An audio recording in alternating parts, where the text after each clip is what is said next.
The Sierra Leone armed conflicts, where many lives and properties were lost, ended 20 years ago in 2002, where the former President Amati Jankaba declared that the war has ended in Sierra Leone. The Civil Peace Service Network partner organizations of the Bread for the World in Sierra Leone decided to hold a one-day partner stakeholders meeting to commemorate and look back, reflect on causes of the war, its impacts, and how far we have addressed some of the issues that led to the war as a nation. Sheikh Kamara, one of the coordinators for Bread for the World in Sierra Leone, highlighted the aim for this meeting and challenged all partners to see the importance of our continuous support for peace and nation building, even after 2 decades of the war. We are here to commemorate 2 decades after the war, the civil war in Sierra Leone was declared over. I think that was in 2002. So it has been a long journey, 20 years after the war. It's a long time. In historical times, it's not a very long time. But still, if you want to accelerate development, what we lost within those years of war, I think it was 1 decade of war, about 10 years war. 2 decades later, we would expect that we should have taken sufficient strides to make up for the loss.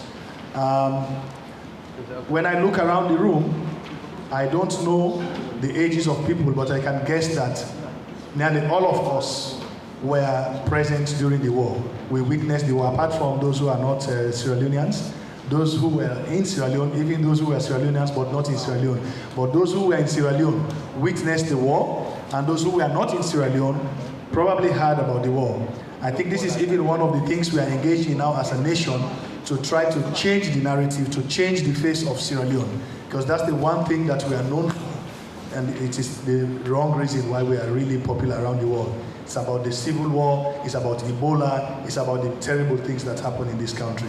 Attended Bread for the World partners brought out concerns on how the very reasons for the war are still visible, especially the recommendations of the Truth and Reconciliation Commission, the TRC report, were not implemented. A short documentary was viewed wherein interviews were done with some key players during the war and after the peace process.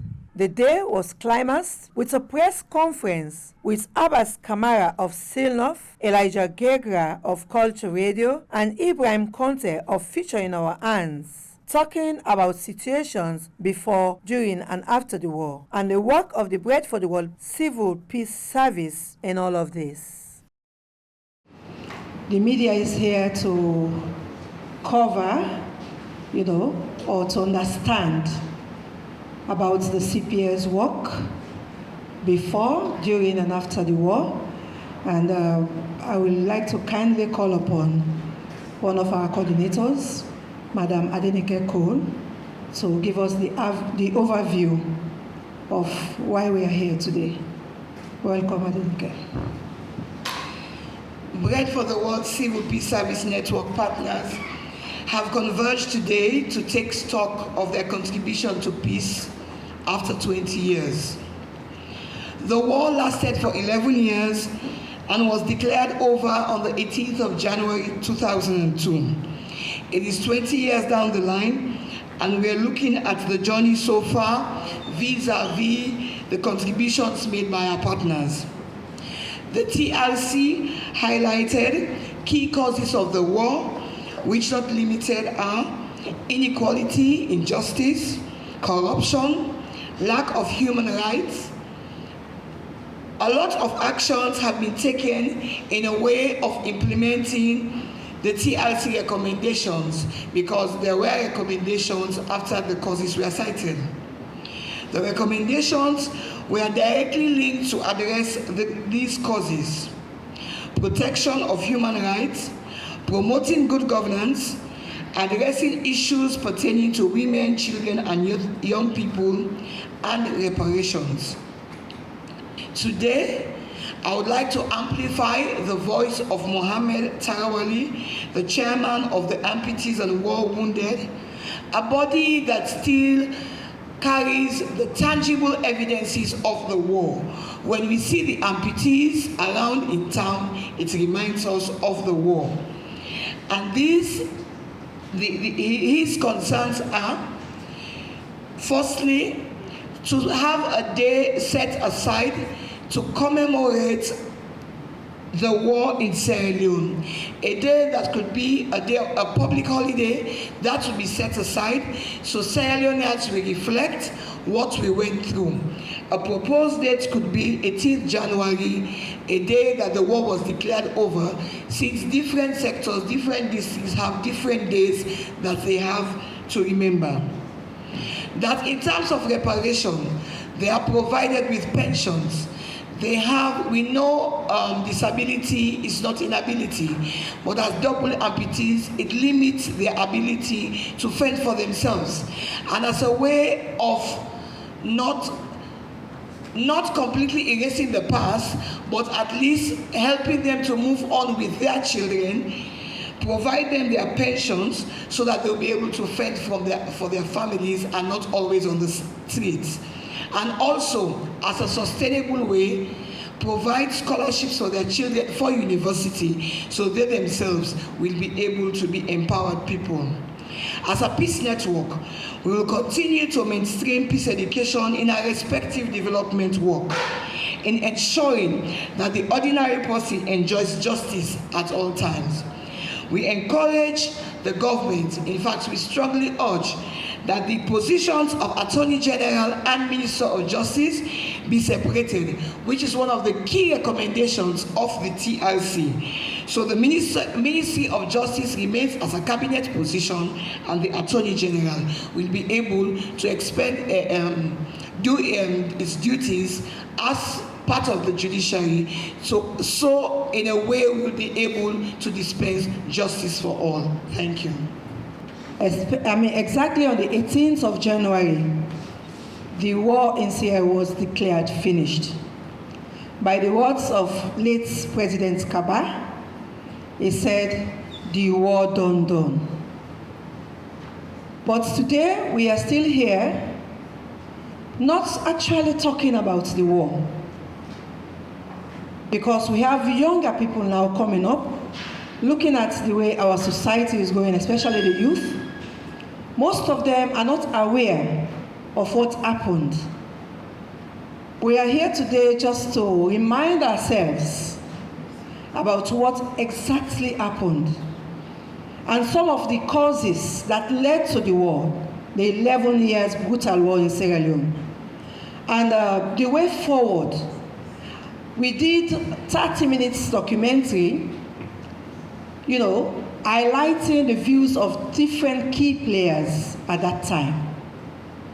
And also talking to a youth that expressed, our fears of us not going back to where we came from, according to history, because she was very young, so she couldn't even remember what happened. The CPS network comprised of different organizations working towards peace. And we have representatives here. We'll just take some, some highlights from few of the organizations that made up the network. I would gladly want to call on Mr. Abbas. Abbas is here representing Sinlov. He will just talk to us briefly on Sinlov's activities. We know a lot has happened. How can the narrative, change? It is now very clear that what happened or what led us to the war are still visible. And these things has been highlighted during our deliberation here today. But we now have the opportunity to listen to Sinlov as a way of telling us how they think Sierra Leone can stay away from that fearful path. Yeah, good afternoon, everybody. SILNOF is the Sierra Leone Network on the Right to Food with its secretariat based in Makeni. It comprises of 16 member organizations cut across the country. It came about as a result of the increase in food and petroleum products globally in 2008, and an African Network on the Right to Food, ANOF, or RAPDA in French, was established in Cotonou in 2008, and that gave birth to the Sierra Leone Network on the Right to Food. So basically, we are monitoring the activities of multinational companies and how their actions impact on local communities' livelihoods. That's what we've been doing.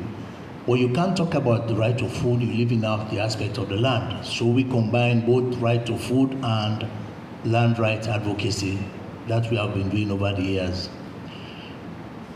If coming back to the theme for us being here today, before the war, we had investments, multinational companies, but they were fewer in number. But after the war, we saw an influx beginning in 2007 to date from all over the world on large-scale land-based acquisitions for investment into mining or agriculture. The likes of Adaxpa Energy, Sokfin, the likes of the former Kwedu Holdings, to name a few. And we have others in agriculture like Sierra Leone agriculture, West African agriculture. Some of them are defunct now. But the processes used to acquire these land parcels of lands across the country are not good. Government officials will send the companies with some of the people from various ministries, either from the Ministry of Agriculture or from the Ministry of Mineral Resources, to go to our paramount chiefs, telling them that, well, President is asking that we accommodate these investors and they wanted land, blah, blah, blah. Whether the land belongs to Nike or Sheku or Abbas, they don't want to know. They talk to the chiefs and the land is acquired. And we have what is known as free, prior, and informed consent, FPIC. Under international law, you can't just go to my land and take it because you have money. You can't just take my land because you have government support. You have to tell me your reason for being here. We have to negotiate and agree upon what should happen before I give you my land.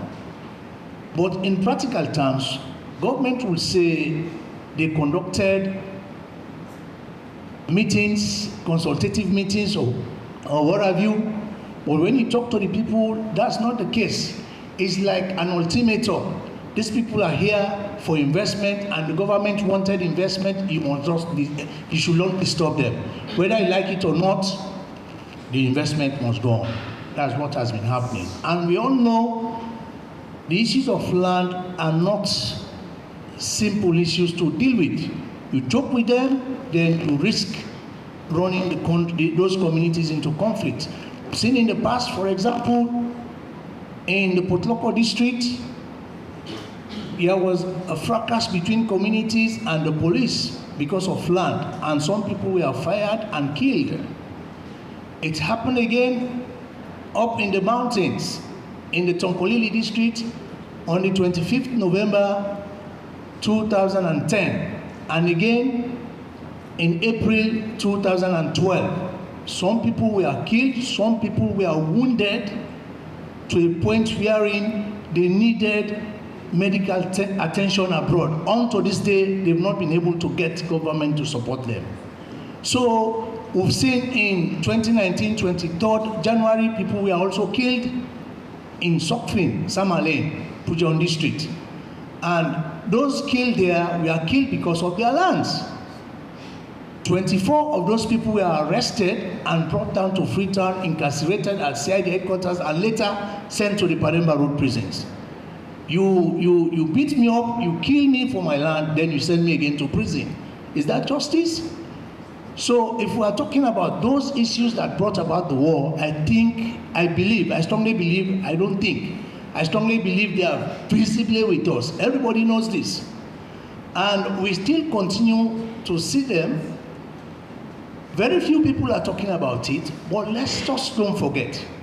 History has learned us that countries that have come out of war situations are easily relapsing back to war. You take the DRC, for example. All of us started the war together. I think they were a year ahead of us. In 1990, we started in 1991. And it's also a very rich country just like Sierra Leone. Rwanda was one of them. They still have pockets of resistance because of what's happening. Burundi is another one. You look at in West Africa, Liberia and Sierra Leone are cooler, but if you look at what's happening within the Sahel regions, the war continues, even though they have the support of the French, the Germans, the Americans, what have you. You continue to see fighting going on. Nigeria is also the same. Cameroon has joined the club of countries facing wars. So these are just examples I've made for us to understand that countries that have gone into war but have seen peace, have practiced to be peaceful, are quick to relapse into a war situation again once the governance structures are having very, very serious challenges. You have human rights violations going unabated across the country. That's a very, very serious cause for concern. So the TRC recommendations are there. How many of those have been implemented by government past and present that will ensure that we have peaceful coexistence in the country? And let me make this very, very clear. Had it not been for the intervention of the Civil Peace Service member organizations that are being funded by Bread for the World, we will have had the situation those countries are in now. I'm telling you, whether you like it or not, this is the fact.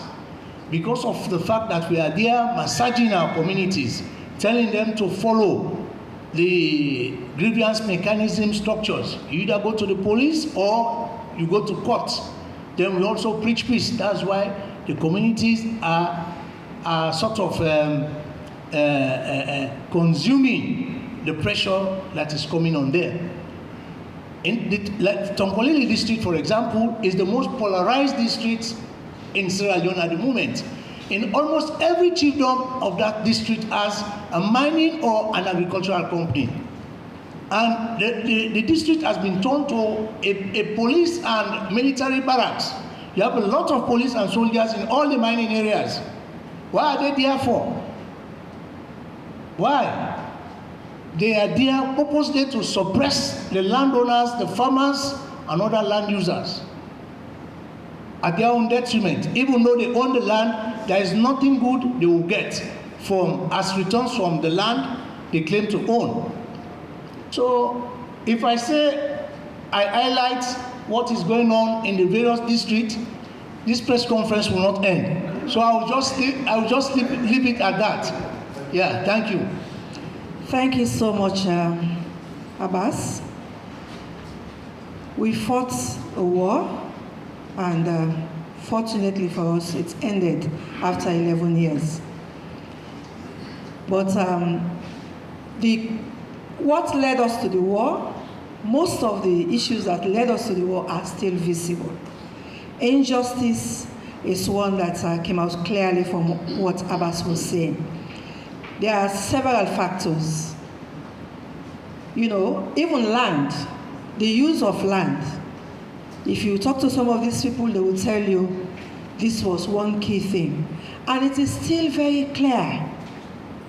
For us involved in land rights activism, if you listen to stories, you see how people suffer for their God-given things.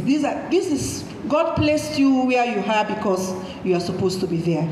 And somebody will come from miles away and take over where you call home. You become a stranger in your own place.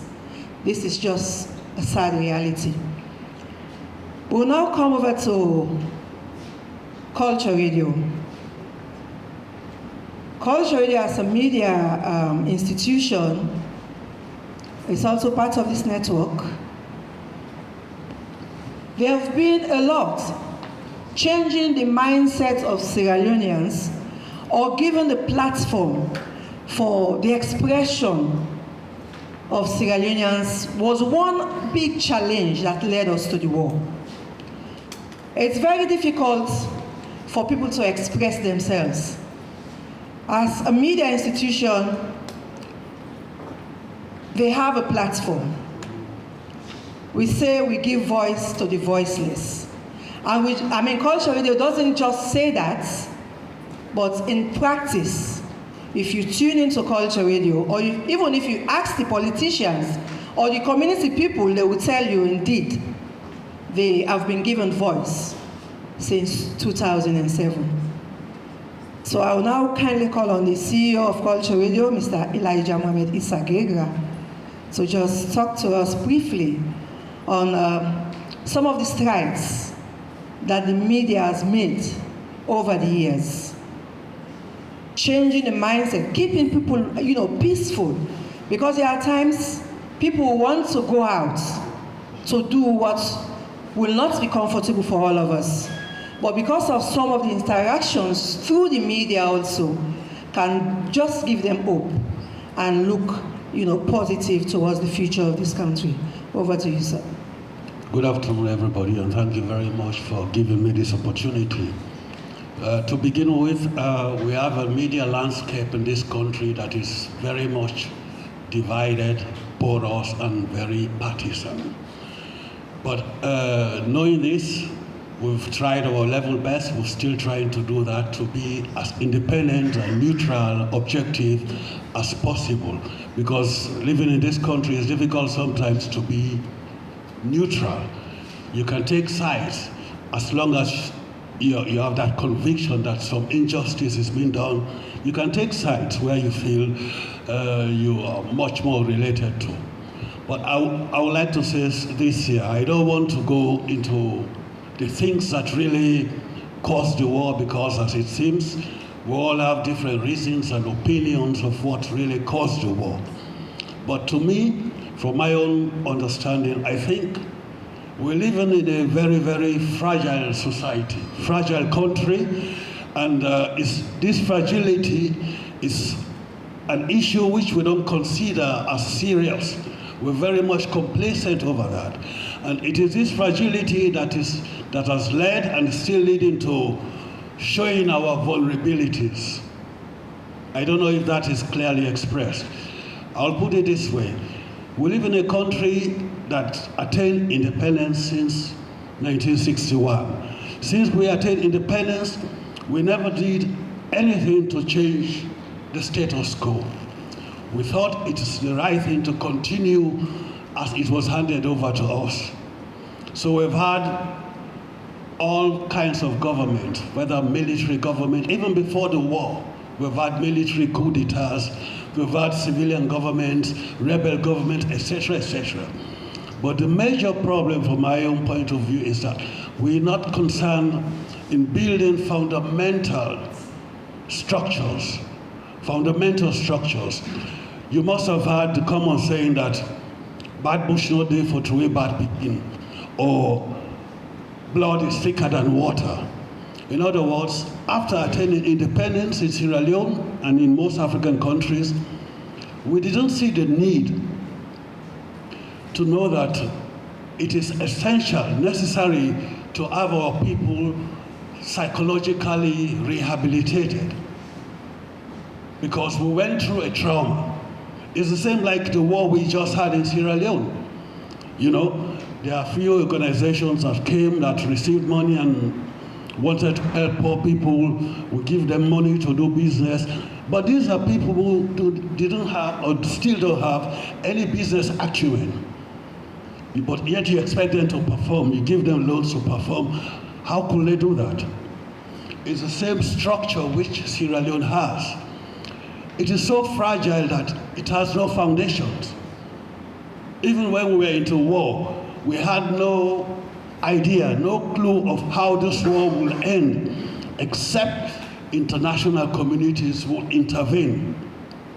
The reason why I mentioned like bad blood, bad bush not for way bad Peking, is this. We are not a nation state. We've never been. We're just a country, loosely with a geographical location and border lines. Sorry. And that's, you don't run a country, a people like that.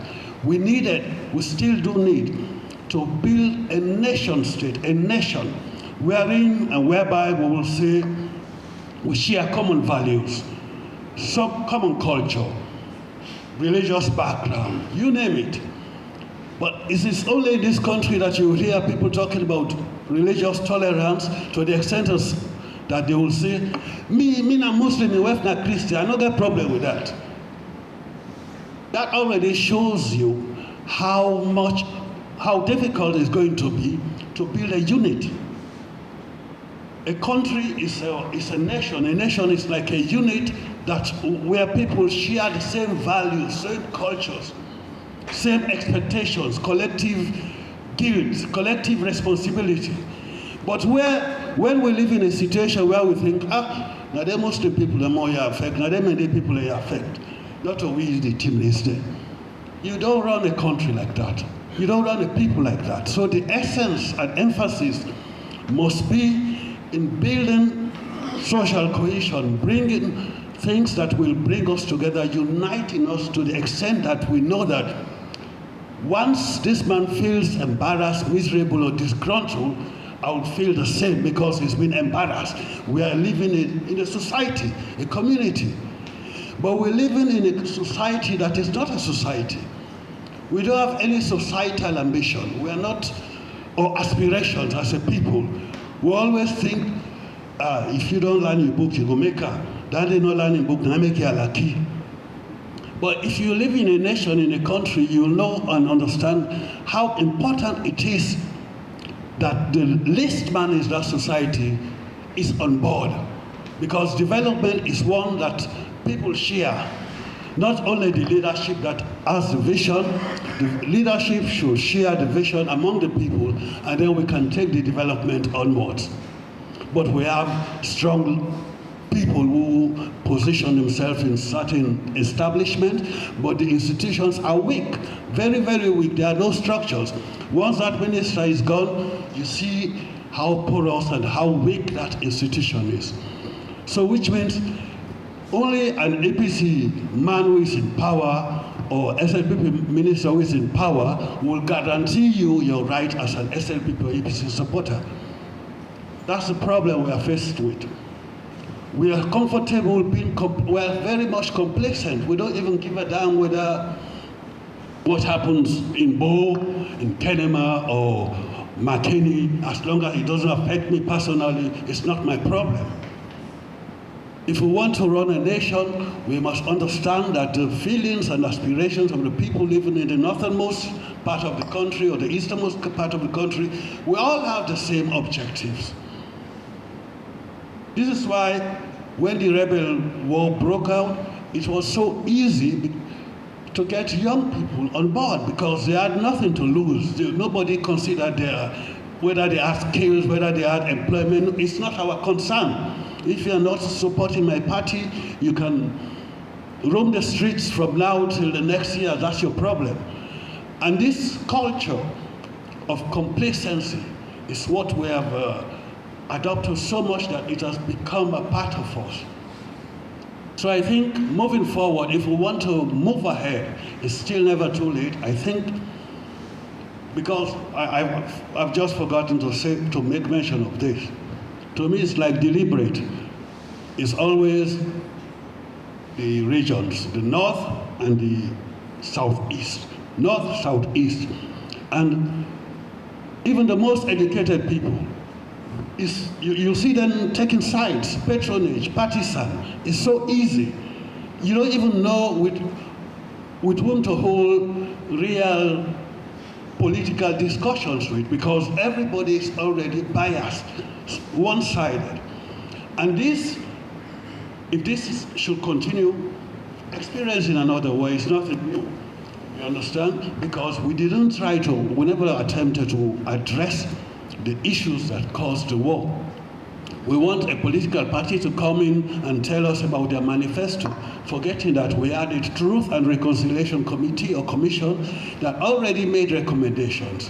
Why didn't we as a people put emphasis on whichever party should come into power and say, it doesn't matter what your manifesto is. The main goals and objectives for you should be to attain the recommendations of this GRC. And if you try 5-10 years, it doesn't work, we'll still be in a position to measure how much you were able to accomplish. But then we sit down and celebrate, party comes, Tolombo direction, new direction. We just go ahead. We don't even give a damn. We just go whichever direction, whichever trajectory. And I think we have to be sober-minded and take our issues very, very seriously. It's not, the outside world cannot help us because it's not them who go through the problems. You may think this sounds far-fetched, but take malaria, for example. Malaria, common disease. I say common because everybody knows malaria. We live with malaria, you know? But malaria kills about 1.5 million African people every year. 1.5 million people. But never had there been a time when you will buy malaria medicine or medication from an African country that produced malaria. Whenever you get sick and you want to get yourself cured, you go to a doctor who prescribes only medication made from China, India, you know, and these are not the people who suffer or die from malaria. Why do they make malaria medication for us? They don't know what malaria is. So I think we should even take our own issues very serious. So serious that the others will just see the need to give you support. But at the moment, as it is, we are not serious about our problems. The leaders are not serious about the problems. Those being governed are not serious about what we're going through. Nobody cares. Nobody cares. It's just complacency and mass all over. So I think that's where we should get started. Wow, thank you so much, Mr. Gegra. We see the clear need for civic education. We need to educate ourselves as Sierra Leoneans. What is the Sierra Leone we want to see? What are our roles and responsibilities as citizens of this country? You will talk to a Sierra Leonean and you will wonder if that person is indeed a Sierra Leonean. Some people talk and you see that they are APC, not Sierra Leonean. They are SLPP, not Sierra Leonean. Because if you can wish for evil to befall your land because of the way you think partisans, then you need a thorough civic education. That's a clear need.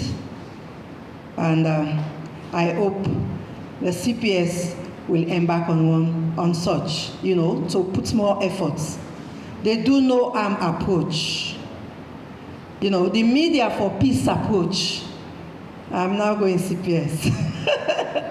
Anyway, yes, that's Sebastian's own, media for peace, right? Yes. So we also want to listen to a young person in our midst. One key thing that also led us to the war was youth unemployment. We saw young people voluntarily going, into the war zones because they think they can loot. They think they can just use power. They feel powerful. There was a young boy in our community that voluntarily went. If he went to, get some stuff, they were looting. But at the end of the day, he brought some of the things home. The guys, when they were, going back to the bush, they didn't leave him. He wanted to come back. They said, no, we need men. So that's how he became a rebel. So these are some of the issues we want to stop. Ibrahim is here from Future in Our Hands. The name itself, explains a lot. The organization's name is Future in Our Hands. Our future is indeed in our hands. But our young people are now relying on drugs, different things. And I think it came worse. It became worse after the war. So how can we turn the table around? How can we bring the youth back to be focused and let them know that what they are working towards will not get them anywhere, and it will only cause us more harm than good? Ibrahim. Yeah, good afternoon, thank you very much. As been introduced, my name is Ibrahim Ekonte from Future in Our Hands. As the name implies, it's self-explanatory. The future is in our hands. But how would the future be in your hand when the youth is not ready to change? Future in Our Hands is an organization that works with all facets of human life, more so youths. We work with youth in our communities, and we make sure we organize, we bring youths together to see how they can actually reform themselves to do something positive for their future. What do we do before this time? What has been our contributions to the peace process in Sierra Leone? Before now, we have been participating in so many activities to ensure that the peace process in Sierra Leone becomes part of us as an organization. The first activity we took part in was the 8th March 2000 peace meeting held at Ferry Junction, a town located in the Mabang-Kulifa Ruwala Chiefdom, few miles away from Mile 91 to Maburaka. That meeting drew the attention of the then SLPP government during the reigns of former President Jankaba, former RAF leaders, Fode Sibana Sanko, General Mosquito, the Issa Sise, and the others, international peacekeeping forces, the Sierra Leone government, and other peacekeeping agents in Sierra Leone took part in that meeting, for which Future in Our Hands was part of it.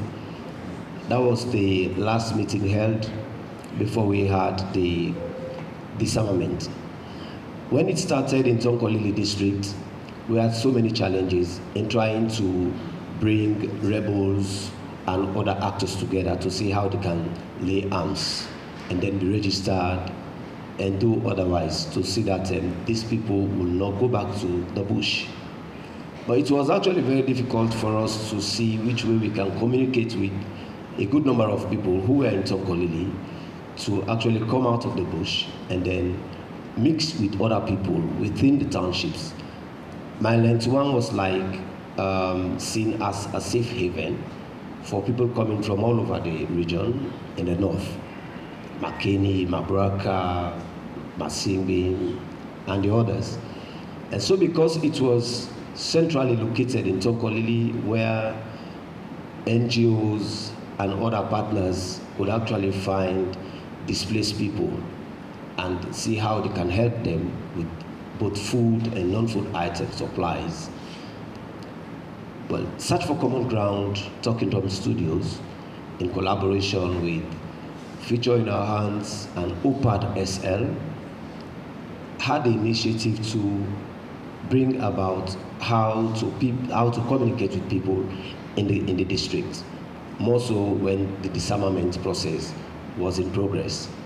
And so they established a radio station called Radio Baft. This was the only radio station in Tonkolili district that could speak to the people, that would actually bring out messages of peace, that could catch the minds of the RAF and other actors to lay arms. So OPAD SL and Future in Our Hands had some programs on radio to propagate peace messages. And they had programs like My Reflection. They tell stories of peace. And so people from outside of Tonkolili district would come and join those programs and see how they can actually preach peace. Apart from it, there was this program called the Tatasu. That was an initiative of OPAD SL and FIH. The Tatasu was a program initiated to actually see how the radio can speak to people who have been misplaced during the war. These were the people who could not find relatives and other family members. So they were in areas where they could not be found. During this program, they will allow people to send messages on radio telling their family members and other relatives to actually see that they have been found and located somewhere. That was the program that helped a good number of people to actually come back home and see that they join family members and reunite. With the intervention of Future in our hands in helping people to come together, we had several activities to reintegrate people by way of organizing football matches. We do several engagements with youth. We do skills training with ex-combatants. The ex-combatants were actually trained on carpentry and tailoring, and thereafter they were given startup kits so they could actually not go back to where they were and then be thinking of something new in their lives, as the name implies, of our institution, Future in our hands. And so that was mainly some of what we contributed to the peace process in Sierra Leone that we are actually enjoying today. So now, if you walk along the Mabroka route from I-91 to Mabroka town, this very junction town located just in the middle of the road, a peace monument was built by the Bangladeshi contingent to actually show that the peace we are enjoying today was born there. And it is brightly indicated that peace was born here on the peace monument at Ferry Junction. And so we are still committed to see that we promote peace in our operational areas. We continue to bring youth together. We continue to do what we're supposed to do to see that the peace we are enjoying continues from one time to another. Thank you very much. Thank you so much, Ibrahim Conte. That's the voice of a young person. Now we would like to take some questions, especially from the journalists that are here. Feel free to ask a question to any of us. Yes, it's actually not limited to partners. You can ask a question because maybe you need some clarifications. I'm Sadomba Matthew, Standard Times newspaper. First of all, let me use this opportunity to say thanks to Bread for the World for promoting peace and development in our beloved country and for the establishment of the Civil Peace Network. My questions. Now, Madam Coordinator, over the years, what has been your intervention in the promotion of peace and good governance in the various regions in our beloved country? 2, can you please share with us some of your success stories since the inception of this project?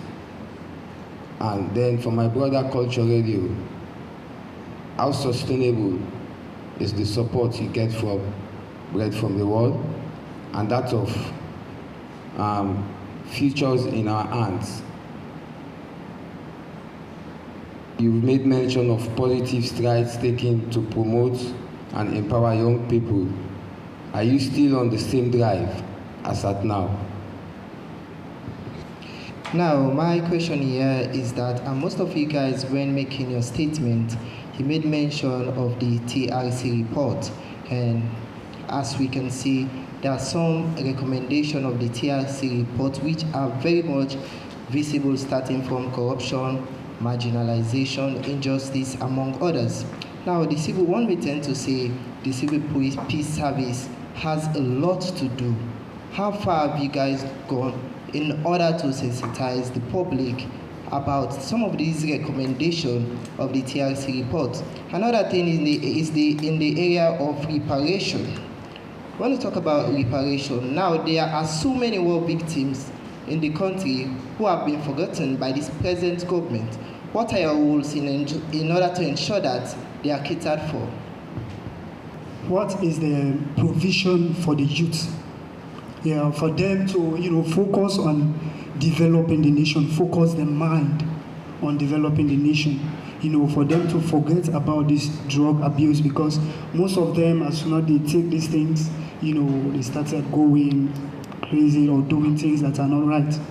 That is over, because you're talking about what are the issues about young people, and you also cited an example and the challenges and how it does affect them.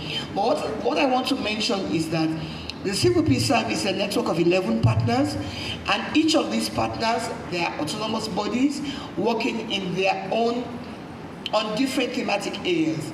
We have institutions like Madam, which is based in McKinney, we have the YMCA, we have SLOIC, and they're working with young people, changing their mindset, working on vocational studies.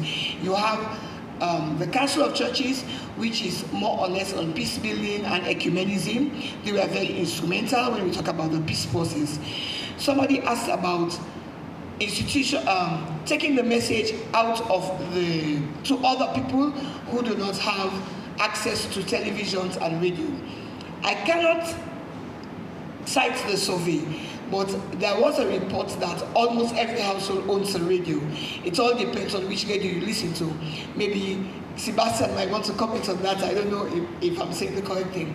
But basically, we have Freetown Players International, which is a drama theater group that does community outreach. So we cannot reach everybody. We can only contribute towards the peace process.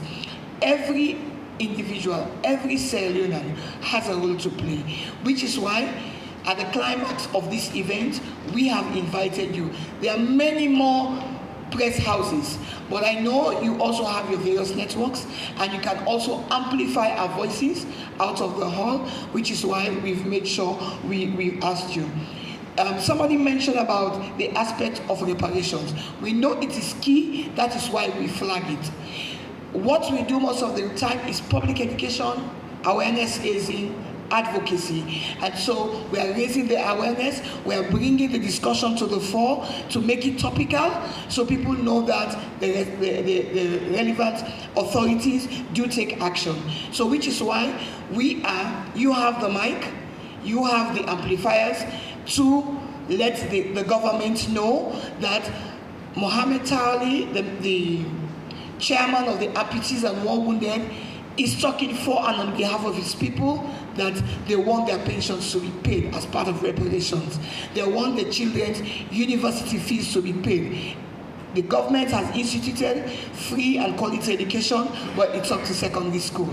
Once they finish, they have to get a career, to go to tertiary institution, get a career, so they will be able to take up the responsibilities of their parents, as what they can do in terms of earnings is limited. So basically, this is my own short response. I don't know whether my colleagues want to comment on that. Let me hear from my colleague. No, I think you have covered most of it. My name is Sheku Kamara. I'm one of the national coordinators of the Civil Peace Service Program. But I think our answers are quite encompassing, because we have different partner organizations of the Civil Peace Service Network with different focuses. So by virtue of their thematic areas and their distribution, geographical distribution around the country, we are able to make impact in different parts and in different ways. So all the aspects that you have asked about, I think these are things that we are addressing in the different ways by the different partner organizations. So I think you have actually addressed all of the points that have been raised. In terms of the sustainability of the networks beyond the support of Bread for the World, I think there are different strategies being developed by the different partner organizations, but this varies from partner to partner. But the partners are aware that we cannot depend on Bread for the World forever, and therefore we have to develop entrepreneurial skills and opportunities also for our institutions to be able to thrive beyond the support that we receive from Bread for the World. We are running a microcredit scheme with youth to address partially the problem of youth unemployment. With this microcredit scheme, the youths are able to go into it and then purchase motorbikes that they could actually use for their daily sustenance, and a good number of their family members can also survive through it.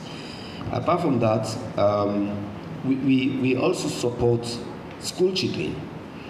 Even when we have this free quality education in Sierra Leone, we also do our best to see that we support school children in some areas, in some schools, in some Kolili district. We provide them with school uniforms, we buy other school materials, including books, pens, shoes, etc. And so that is how we do to sustain our sustainability drive as an organization. And so apart from that, we're actually also moving with women and girls to see that we involve them on this village saving and loans activities. This is an activity where women and girls come together, do a weekly or monthly contribution, and then at the end of every month or at the end of every quarterly, they will come together and then open that box and then share that money to themselves and see how they can go into small-scale business. So that is another way we're actually sustaining the drive as an institution. Thank you.